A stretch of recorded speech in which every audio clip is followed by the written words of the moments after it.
Traveling is the best way to learn firsthand about the region, and travel experiences is an important element in building the ASEAN community. Last week, a group of international students visited Thailand as part of their learning about Southeast Asia. The students from across the world were in Cambodia and Thailand on their two-week traveling classroom journey. After their two-week lecture-based class in Singapore, the 42 students from Yale University, University of Copenhagen, National University of Singapore and Australian National University arrived in Phnom Penh on July the 8th. They went from Phnom Penh, the Cambodian capital, to Siem Reap and then entered Thailand at the Chong Sangam border pass in the northeastern Sisaket province.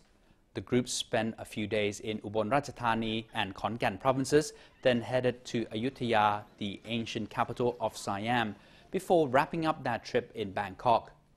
Elizabeth Andreykovich, a second-year student from the International Studies of Yale University, said she has learned from her experiences in Cambodia not to impose her Western ideas to judge people based on their material perceptions. In the classroom, we kind of, read stories and watched movies and listened to what Professor Plam Patana had to say about the region.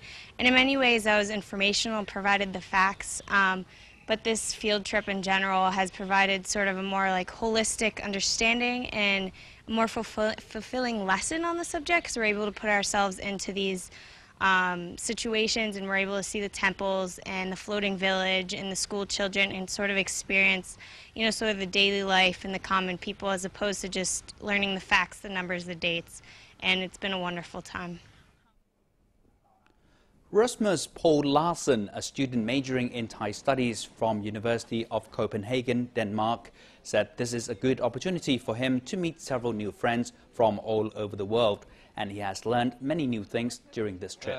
But it is backbreaking work, and I'm grateful that some people do it, because I couldn't do it for very long. But it's an amazing feeling to see it in real life.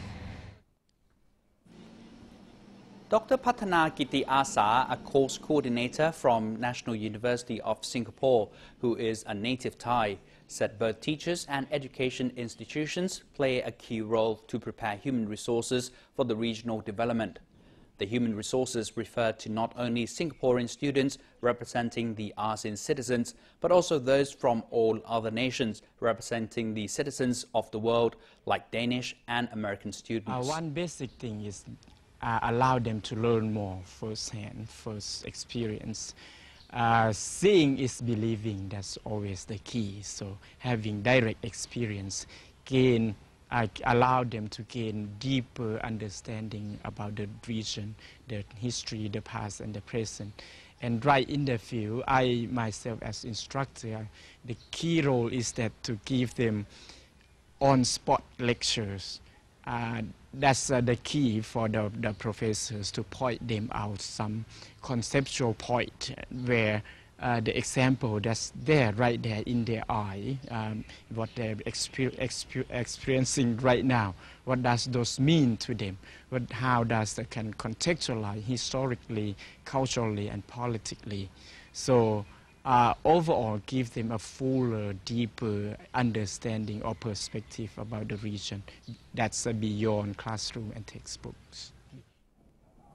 Learning from experiences helps cultivate not only knowledge but also friendship. So other universities, including those in the Association of Southeast Asian Nations or ASEAN, should learn from these examples.